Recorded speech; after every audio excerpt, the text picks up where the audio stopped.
karaniwang kinakatakutan at iniiwasan. Pero ang makamandag na salabay, perfect daw na pulutan. Boss, Jay Sabali po, ng GMA.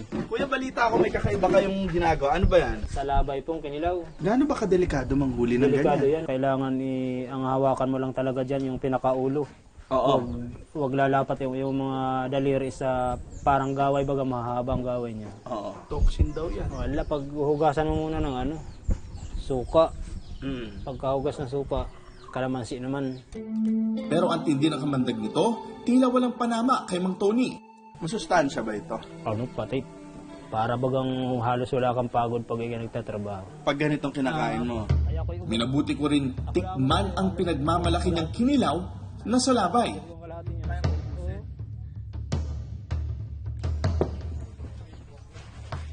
Masarap siya.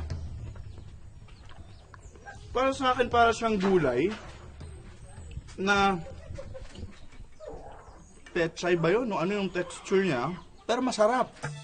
15 anyos pa lamang daw si Mang Tony marunong na siyang manghuli at magluto ng salabay. Kaya hindi nakapagtataka na maging ang kanyang mga anak nakisalo na rin sa amin. Ilan taon ka na? 15. Ilan taon ka na una mo natikman yan? Mga 1 taon po siguro. 8 taon. Anong masasabi mo dun sa lasa niya? Masarap po. Kinabukasan, sinamahan namin si Mang Tony sa muli niyang panghuhuli ng salabay. Sinipat muna niya ang dalampasigan upang makita kung saan may nakapwestong salabay. Nang may makita, agad inikutan ni Mang Tony ang naturang salabay.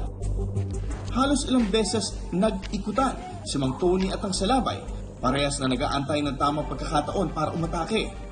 Nang makahanap ng tiyempo, dahan-dahang kinamay ni Mang Tony ang ulo ng salabay, ngunit mas mabilis ito at dali-dali inikot ang gaway sa katawan, kaya naman nalagyan nito ang kamay ni Mang Tony. Dahil sanay na sa ganitong larangan, pinunas lamang niya ang gaway sa mga bato malapit sa kanila. Mahirap yan pagka paikot-ikot din yan, nagpupulupot ang gaway. Pag sinabirang ka niyan, pagaang yung mga kamay. Ayun, dito sa punong nito, ayan, may yan. Ayun, dito ang putol ng gaway.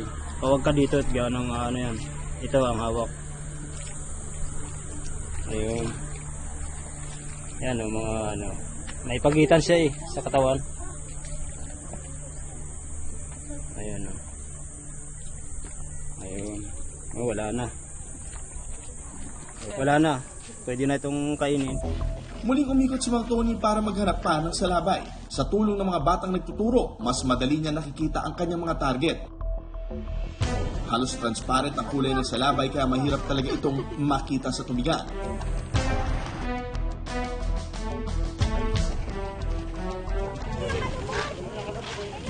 Sa mga sumunod na paghuli ni Mang Tony, halatang gamay na niya ang bawat ikikilos ng mga salabay. Maingat sa paggalaw dahil isang pagkakamali lang, maaring buhay niya ang maging kapalit. Masarap talaga ito. Pagka pati parang pawisan. Pawisan ka kahit anong trabaho, parang nasa sirkulong katawan. Malakas ang katawan. Lalo at pagpapawisan ka na, baliwala yung pagod. Sa akin, mas masarap itong salabay sa kinilaw na isda. Bakas pa ang maga ng dulot ng pagkakagaway sa kanya ng mga hinuli niya noong isang araw. Yung gaway kasi dumikit. Akala ko'y wala. Pag ikinamot ko rito, dali pa rin ang inano ko lang kahapon yung kalamansi. Marami-rami at malaki ang mga nahuli ni Mang Tony ngayong araw. Hindi pa rin natin siya pwedeng i-recommend. Kagaya yan ng pagkain ng iba pang poisonous fishes natin na kung hindi rin lang naman tayo sure na hindi tayo malalason in terms of food preparation, mas makabubuting iwasan na natin yung pag-consume ng ganito kaysa pagkamatay out of eating poisonous marine organism. Kung sakali namang maatake ng box jellyfish habang naliligo sa dagat, Hindi natin nire-recommend na naihian nila yung o kaya lagyan ng iba pang chemicals kasi mas lalong napapabilis yung pag-release ng toxins. Yung iba nilalagyan ng acid kagaya ng vinegar. Primarily ginagawa natin yan para maibsan lang yung yung pain na nararamdaman ng pasyente. Pero it's still recommended na itakbo agad nila sa pinakamalapit na ospital. Mabibighani ka sa galaw ng mga jellyfish habang sila'y nasa karagatan. Nakakahalinang tignan pero makamandag kung hindi ka mag-iingat. Mabuti nang maging handa at maging maalam sa mga sitwasyong ating papasukin upang ang mga aksidente ay ating maiwasan. Patuloy na magbabantay sa isyu ng bayan. Ako si Jay Sabale, kasama ang Isang Brigada.